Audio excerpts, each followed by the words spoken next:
And this podcast is brought to you by the Repost Network. Repost Network. Monetize your SoundCloud content. Sign up today at repostnetwork.com. This is the power of pro wrestling. A podcast by wrestling fans for wrestling fans. Thank you for listening and enjoy the show.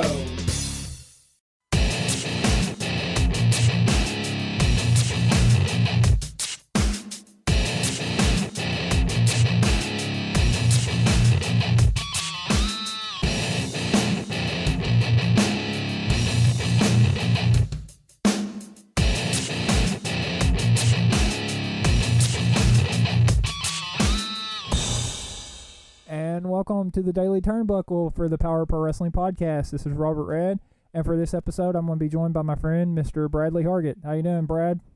I'm doing great, man. Awesome possum. Well, for this episode of the podcast, we're going to be talking anything and everything Seth Rollins. So, with that, as you know, it was announced just a couple days ago that Seth Rollins was injured at a live event in Dublin, and he is being stripped of the WWE World Heavyweight title. So, first off, I want to start this podcast, Brad, is kind of what are your thoughts of Seth Rollins getting hurt? Just kind of what's your general reaction?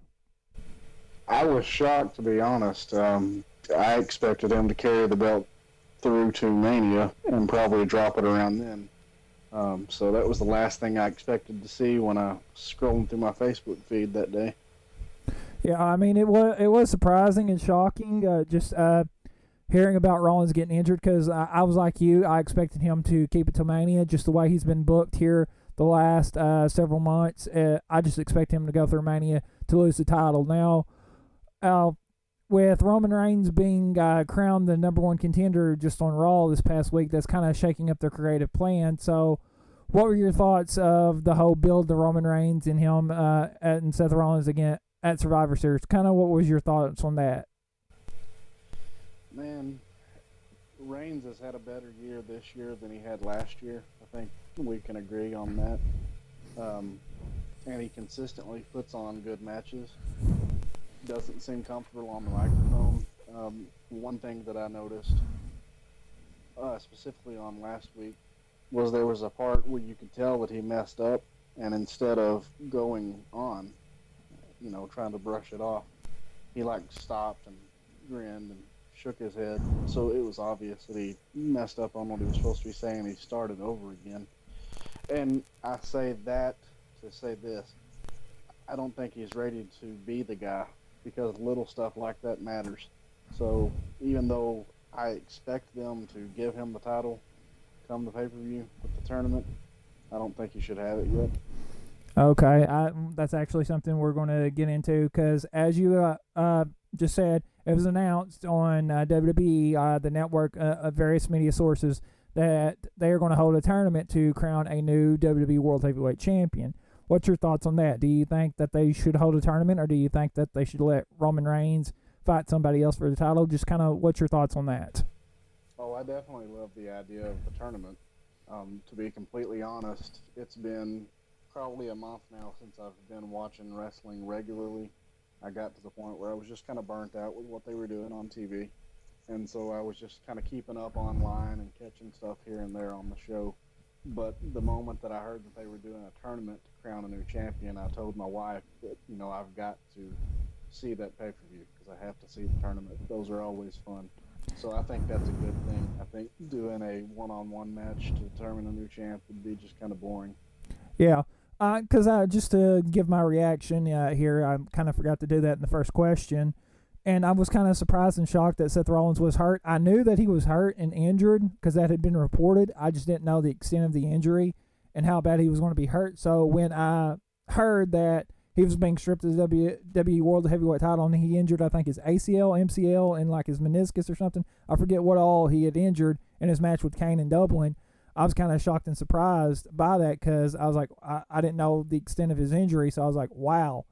Now, in terms of the go ahead. I was just going to say, I did see the clip where he got hurt, and it's almost kind of surprising how badly he got hurt. Like, if you were to just look at that and didn't know that he had messed up his knee enough to have to quit wrestling for a little bit, it didn't look that bad. Yeah, I agree with you there. I've not seen the clip yet. I'm going to have to go online and find it just to see how bad it was. Because, like I said, the initial reports coming out of that match were that they didn't know the severity of the injury. So I don't know if he was going to just work through it or stuff like that. But I guess he got evaluated and they found out all this stuff was wrong with him. And he's obviously a company guy, so he's going to drop the belt. So with that, I like the ideal of a tournament. I wouldn't be against the scenario, and this is kind of, I want to get your thoughts on this. My ideal, you have Sheamus who's got the briefcase. He technically is like a number one contender. You crown Roman Reigns as the number one contender. What I would have said, without making Sheamus have to cash in the briefcase, give him an opportunity. He fights Roman Reigns at Survivor Series. Winner's the new champ. What's your thoughts on that? I still like the tournament idea better. I'm not a, if it's possible to say this, I am even as little of a fan of Reigns as I am. I'm even less a Sheamus fan. So, him being anywhere, which I know he's going to get there eventually, or they wouldn't have him have the briefcase, but I'm not interested in him having the belt. Yeah, and that's personal preference. I don't enjoy him. It's not booking in any way. Yeah, I think that's pretty well the general consensus of the IWC, wrestling fans in general. A lot of people don't want to see Sheamus as the World Heavyweight Champion, and it's just, I'm waiting to see if they're going to pull the trigger on him on not being the WWE World Heavyweight Champion. So I do kind of like the idea of the tournament, but before I get into that, the whole ideal that I suggested, it kind of reminds me of October 2007. If you remember October 1st, 2007, and I remember that day very well because it's significant to me, but John Cena got injured, and they had the pay-per-view coming up. I believe it was No Mercy at the time, and they had Randy Orton and Triple H just fight it out for the vacant WWE title. Oh, and I think they had a rematch later on in the night. So that's why I said I wasn't necessarily against something like that. Now, the tournament, a lot of people are saying online that they compare this tournament to like the Deadly Games 1998 tournament. So, I mean, do you see any parallels here between the two? I don't know that I've analyzed it enough to know if there's a parallel to it, really, but I can say that was the first thing that I thought of when they mentioned that they were going to do the tournament. And correct me if I'm wrong, that's when Rock first got his title, wasn't it? I believe so. It was Mankind and Mick Foley. Mankind and The Rock were in the finals. Mick Foley was coming in as almost like the corporate guy who Vince McMahon was backing, and Rock was the babyface. And they did something very shocking and surprising, and which we'll get to in a minute. And they had The Rock win with help of Shane and Vince and turned him heel to become WWE the WWE champion at the time.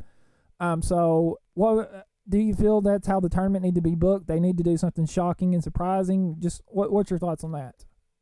Something has to shake it up.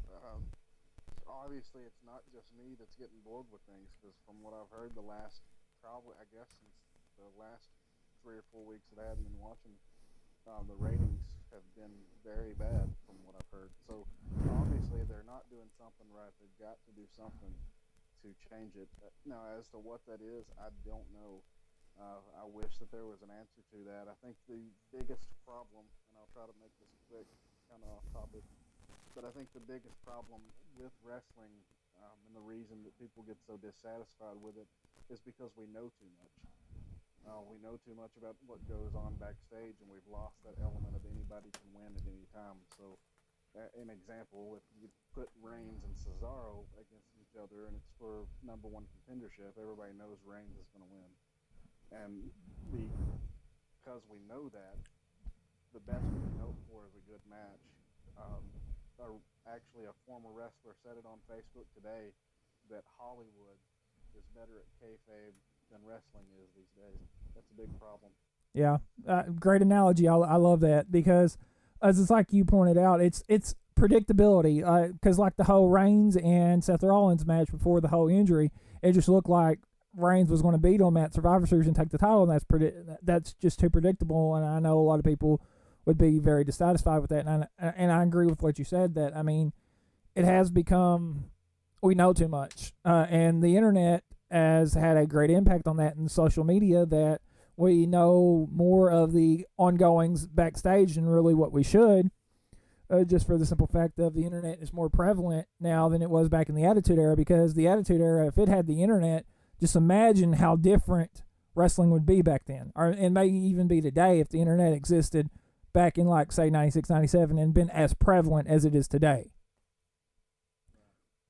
Hey, but since we got a few minutes left on the show, or actually about half the show left, I'm going to give you 5 names, 5 scenarios of winners of the tournament, and I'm going to kind of get your reaction, and I want you to kind of tell me how you would book this person, this wrestler, to be the WWE World Heavyweight Champion. We're going to go with the predictable one first to get him out the way, Roman Reigns. What's your thoughts on Roman Reigns winning the tournament, and then how would you book him? Just general reaction to it. I don't think he should win. I touched on that earlier. I don't think he's ready for it. But if they're going to do it, and I think they're going to, man, well, I can't. I know what I want to say, but I mean, considering we just came off having a heel champion, I don't know. The only thing that would make me personally interested in it is if there was a swerve and Reigns turned heel and took the belt. Now, that's probably not what they're going to do, and I'm not even saying that's the best choice. Like I said, because we just came off having a heel champion, it's probably time for a face. So, man, I don't know. If you're going to go with Reigns in the role that he's in now, I can honestly say I don't know what I would do. Yeah, I mean, you can give me something that would sound interesting because I don't have it. Well, I mean, the only thing that would make Reigns interesting would be the swerve. We would have to go back to the whole Survivor Series Deadly Game. You would have to have a heel turn from Roman Reigns. That would be a swerve. WWE, like you pointed out earlier in this podcast, their ratings have gone down. They probably, between last week and this week's show, have lost maybe about 1 million people watching their product. So they need to do something different. And I've said this to my guest that I've had a lot, Cornbread, our friend, that WWE, this is a blessing in disguise. I didn't want Seth Rollins to get hurt, but a lot of people have said this. This is a blessing in disguise for WWE. This is going to force them to shake things up, and they desperately need to do it, like you pointed out in the ratings. The ratings have been in the toilet. They have lost a lot of viewership because it's just the same old thing every week. Nothing's important, so they need to do something different. Now, if you want the Reigns, the only swerve and the only way to make that interesting is if you went with a heel turn and had him become the authority guy. That's the only way I could see that being interesting, and I don't think that Reigns winning the title right now was best for business. Now, going in to Survivor Series before Rollins got hurt, I was like, okay, I'm okay with it because Reigns is going to be champion, and eventually we might as well get it over with. But with Rollins getting hurt, the belt being vacated, that changed everything. That drastically, I should say, changed my opinion.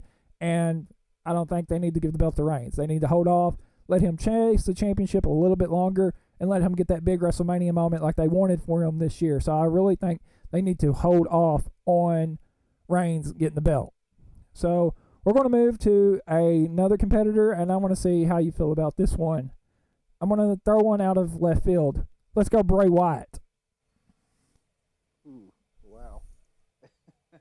Caught you off guard. I do have, that was my best swerve. But all the other guys are going to be pretty predictable. Bray Wyatt is probably my biggest swerve, so that's why I'm going to go ahead and throw him out right now.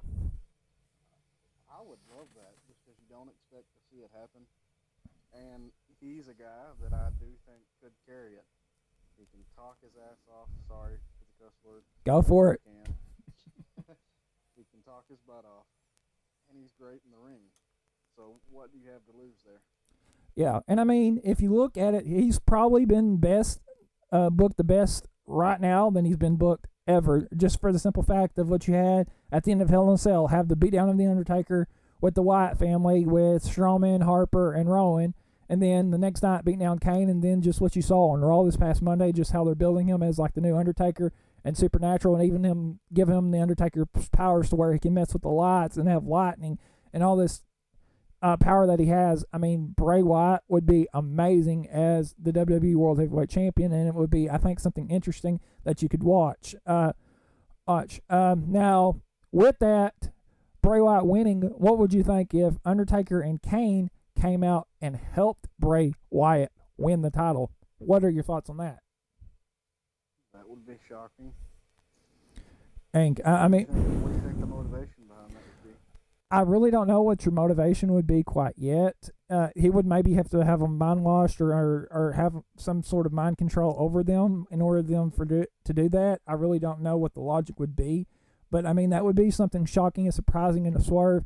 And once again, going back, I think that would get people interested in watching the product again because it would be something so new and different and unique. You'd have to tune in and watch and see just what the heck is going on.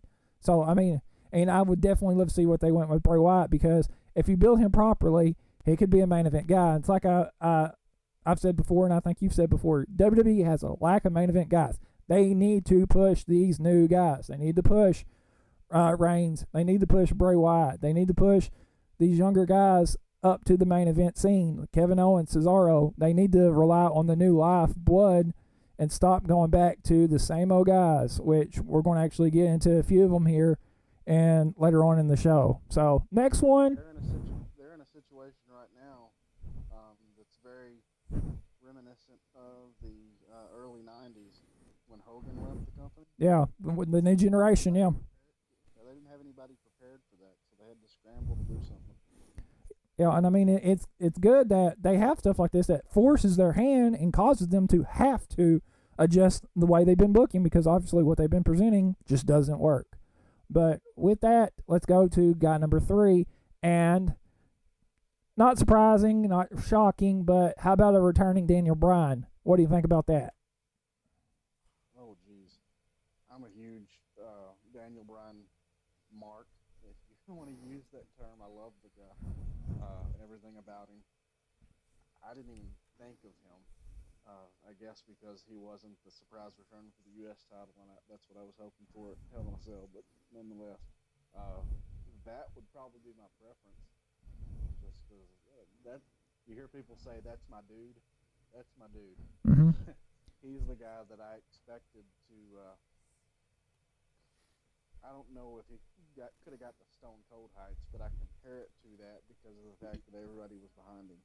And it just seems like he got derailed. Like I was super excited leading into Mania 30 and then going into that night. It just seemed like it was a changing of the guard, so to speak, and it just didn't pan out that way. So it would be awesome to see him come back and get another chance at it. Yeah, it would be. I mean, at this point, I would love Daniel Bryan to return and win the WWE World Heavyweight Championship because he, like you mentioned, he had that almost Stone Cold level because he wasn't just wrestling popular. He was just popular across the board. He had transcended wrestling. When you go to like sports and people are doing the yes, yes, yes chants, you have really made it and you have really transcended your sport. So, I mean, and in that terms, I would love to see Daniel Bryan. I think it would be good for business if he could stay healthy enough to hold the title. But you have to look at it from a business perspective right now. And this is why my cousin has kind of pointed out to me, and I have to kind of agree with him. You've had Daniel Bryan, like you mentioned, WrestleMania 30, got that big build. He wins the title at Mania, defends the title at Extreme Rules, and then he has to vacate it like a month later. Or so he barely holds the title. Wins the Intercontinental title at WrestleMania 31 this year, or has a concussion, has to drop that title. So, I mean, are you really going to put the belt back on him after having 2 injuries? He's a liability. He's almost like Dolph Ziggler, or I feel that they won't give Dolph Ziggler a push because he's injury prone, if I can use that term here. Oh, dadgum. Ziggler got kicked in the face last time that happened. That wasn't really his fault. But, yeah, I see what you're saying. It would be risky because he's high risk of getting injured again. Yeah, and I mean, but as far as an awesome moment that I think the fans overall would love, that would be it. I mean, if you knew Daniel Bryan would not get hurt and he could carry the belt and carry a feud out with the championship, then he would be the right pick. It's just you'd have to be concerned with his health, considering the last 2 times you've put a belt on him. Look what's happened, so you have to be a little more conservative. We've got a few more minutes left, so I'm going to quickly run through these last 2. How about a early return John Cena? What do you feel about an early return John Cena? He wins his 16th championship at Survivor Series. No, thank you. I've enjoyed where he's been lately on the card, and I think that's where he needs to stay. Yeah. Right now. Yeah, I mean, I'm in agreement with that. I feel if John Cena returned early to win the WWE World Heavyweight Championship, I don't think it would be a good business move. I'm hoping that they never put the belt back on Cena, just for the simple fact of what I said earlier in the show. and I know I sound like a broken record here, but they need to change the guard. They need to rely on these newer guys. Kevin Owens, Cesaro, Bray Wyatt, Dean Ambrose, Roman Reigns, all these guys need to get to the main event scene. WWE needs to focus and invest on the future. They need to stop looking at the past. They need to go toward the future. So John Cena, I feel a lot of fans would hate it, and it'd be the same old booking, and I don't feel ratings necessarily would improve with John Cena as WWE World Heavyweight Champion. So I don't feel that would be. Sorry, not only that, Cena is one of those guys that's bigger than the belt at this point. Mm-hmm. And he's big enough that he's done a lot of good, regardless of how many people want to hate on him for the U.S. title. He made it important again. Yeah. So, and he's having some of the best massive matches of his career. So, why fix or why change something that's not broken? Yeah, I mean, I'm in agreement with you. As much as I'm not a John Cena fan, I hate to admit this, but he has consistently been the best thing this year for WWE, just for the simple fact of quality matches that he's put on and just the opportunities he has given guys. So for that, I cannot hate on John Cena for that. So last name very quickly, we're going to run through since we're almost out of time. How would you feel about the Beast incarnate, Brock Lesnar?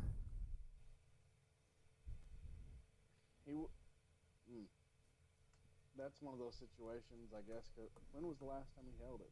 I'm losing track of time. It was Mania. That's when he had the match with Reigns at the main event. Rollins cashed in and became WWE World Heavyweight Champion at Mania. So the last time Brock held the belt was Mania this year. Yeah, I don't think I'd give it back to him that soon. And to wrap around to try to tie everything together, because honestly, I don't have a lot to comment on Brock. You may once I give it over to you, and that's fine. But the one positive to if they go with what we figure they're going to go with, being Reigns, if they do the swerve, like we mentioned, and then that gives an opportunity for Rollins when he comes back to come back as face. And I'm interested to see a solo face Seth Rollins, and I think the dynamic with him as face and Reigns as heel could be interesting. And he can come back chasing for the title that he never actually lost. Yeah, I mean, I was just about to get to that. In terms of Brock Lesnar, or if he showed up more, I mean, he's obviously a big draw. He's a must-watch individual. Every time Brock Lesnar comes on, it's something you have to see. And I've said that ad nauseum to where people are probably sick of me saying it. He is a draw. So him having the belt, I would not be against as long as he was on the show more. That's the reason why I hated him as WWE World Heavyweight Champion the last time. He was barely there as champion. You had a lot of pay-per-views. He wasn't even on. So, I mean, with that, if he works more and Vince McMahon is willing to put up the cash to have him appear more, I guess I'd be okay with Brock Lesnar being the champion, because he is a legitimate guy. He is a legitimate fighter.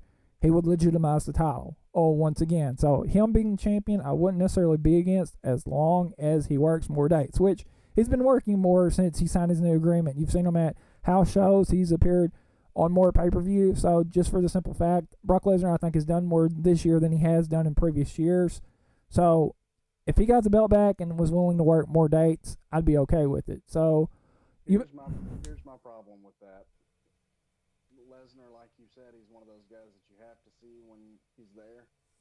But I'm afraid that if he started working regularly like the guys we already see on TV, he's going to lose that special thing, and then eventually he's not going to be one of those guys that you have to see everything he does because you see him every week. Yeah. I think that's part of the problem with most of the roster now. We see the same guys wrestle every week. Yeah, the overexposure. Yeah, I can agree. I mean, and I don't necessarily see him wrestle, but just wrestle every pay-per-view, be on Raw. He doesn't necessarily have to have a match on Raw. Just push the storyline forward by being on Raw, have your match on the pay-per-view. So I would be perfectly fine with that. I'm not saying have him wrestle. That way, yeah, if you go that way, it would work. Because, I mean, if you rein him back, no pun intended, and don't have him wrestle all the time and just have him on pay-per-view wrestling and still be on Raw to advance storylines, then I would be okay with him being champion. And like you mentioned with the whole Rollins situation, I want to see him come back babyface. This is a perfect time for him to come back babyface. Now, how would you book him babyface? Because the way I would book him babyface is have the Authority kind of dump him. You got hurt. You had to vacate the title. You're not the man we thought you are. So we've got this new guy to be our guy.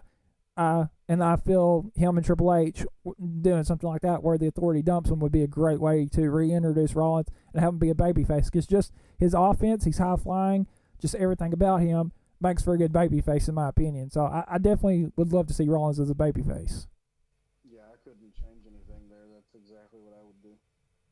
Okay, well, we've kind of ran over, but thank you for joining me on this episode of the Daily Turnbuckle, Brad. For anyone listening, they can follow you on Twitter at BradH84, if I'm correct on that one. That's right. Okay, and you got a Tumblr, I believe, still going up. I've been slacking on it lately. I hope to get started on that again, but if you want to read what's up there, it's Wrestling from Ringside. You can search it on Tumblr and find it. Yeah, and I believe you've got that as a Twitter handle as well that people can reach you at, right? That's right. Okay, well, once again, thank you for joining the show. You can follow me at Robert Ray Jr. You can support the show on Patreon, patreon.com/PPWP, where you can donate. Thank you guys for joining the show. Thank you, Brad, for joining me, and we will catch you guys later. Attention, all Power of Pro Wrestling listeners. You now can show support for your favorite podcast by donating today on our Patreon page. By donating, you can get early access to our YouTube exclusives and the podcast before the public, along with other great content. You can donate today via debit or credit card or via PayPal. Go and check it out today at patreon.com/PPWP.